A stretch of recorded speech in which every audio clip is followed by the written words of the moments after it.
Hey yo, what's up my friends, it's Patrick here and welcome to my defending tutorial for FIFA 16. Today I want to show you some tips and tricks to simply improve your defending in the game. As always, I would highly appreciate it if you could hit the like button if the following video helps you out and subscribe to me if you want to see more. Before we start off, I want to link you to my specific playlist with a lot of tutorials. This playlist will be updated throughout the year.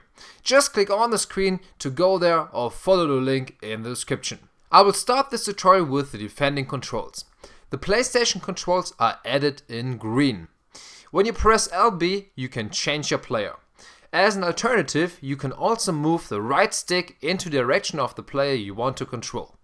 The B button is there to tackle the opponent or to push and pull him when you are chasing him.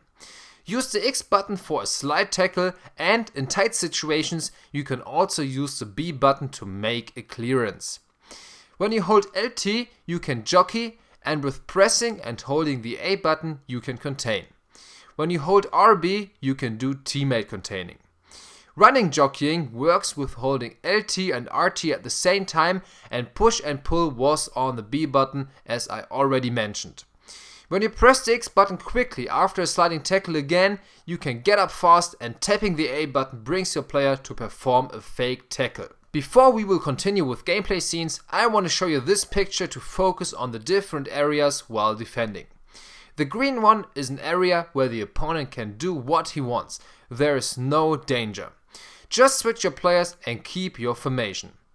In the yellow market area, you should intensify switching the players with getting into possible passing ways and to close gaps.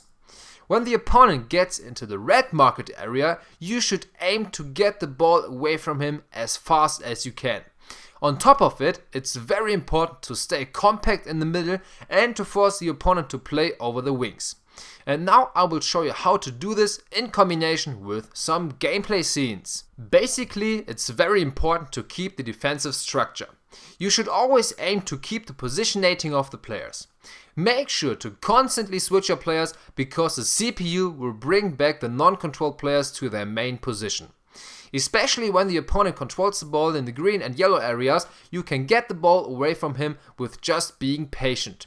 He will do a mistake sooner or later when he can't find a solution. Just get into passing ways and close the free space. Patience is the key. The next topic is containing. With containing you can get the ball away from the opponent without really tackling him. I will show you how. Use the containing button in combination with the left stick to bring a player into the running way of the opponent. Try to get very close to him, as you can see in the background. Then constantly press the containing button and move the left stick towards the opponent. That's how you can get the ball with simply containing. That was the normal containing. Then we also got the so-called teammate containing. Here you have to press the button for teammate containing, and then your teammate, who is closest to the ball-leading opponent, will contain him. This can be extremely helpful because you can take the player you control to close gaps or to run back, for example if you're expecting a through ball and you want to cover the striker who is starting a run. Let the CPU do the job with teammate containing. Sometimes the CPU is also winning the ball for you. Furthermore, you can also switch to the player who just put the opponent under pressure to go for a tackle. And tackles are the main topic, let's begin with them. The standing tackle first. It's a safe way to get the ball away from the opponent when you time it right. The negative aspect is that if you fail with the tackle, the opponent got an advantage because your player is outplayed for a short moment. So I recommend you to use the standing tackle when there is at least one player behind you to help you out if you fail. You can use containing or also jockeying before to bring yourself into the perfect position. Then move the left stick towards the opponent or respectively towards the ball and press the button for a standing tackle. The distance and the timing of pressing this button depends on the situation and the speed of the opponent. After a few tries you will get a feeling for it. The sliding tackle is also an option, but of course it's more risky. When you are 100% sure to get the ball, use a slide tackle. Here we also got a new feature in the game. If you fail with your sliding tackle, you are more or less outplayed. But you can quickly press the slide tackle button for the second time to get your player up fast. This can be helpful in some situations. Let's move on with push and pull. Push and pull is a feature to disturb the opponent when he got the ball. Especially fast players can be stopped with this method. With pushing and pulling, you can slow down the opponent when he's running. Just try to get behind or sideways behind to the opponent and press the button for push and pull several times in a row. This will disturb the opponent, and when you're close enough, you can get the ball away from him with a tackle. But be careful, too much use of this will lead to a foul against you, especially in the penalty box. But push and pull really is the main weapon to stop fast players.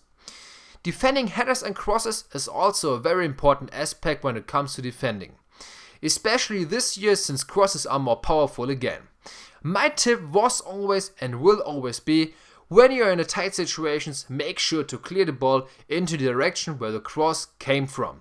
This is so important in my eyes. So when the cross comes in from the left side, do also head the ball out into this direction. This is the best way to increase your chance to defend the cross. Alternatively, you can also clear it for a corner kick or a throw-in. Regarding the timing of a header, I can tell you that you should press the button for a header when the ball is around 10 to 15 meters away from your player. When the opponent is standing behind you, try to push him away with the left stick before you do the header. This works with moving your left stick towards the opponent. A clearance is also very useful. When you get into a tight situation, it's better to make a good clearance instead of trying to pass the ball out.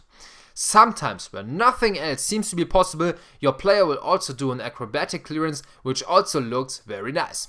Remember, get the ball out of the danger area first and then structure yourself again and try to contain close gaps and passing ways. The last topic is active goalkeeping.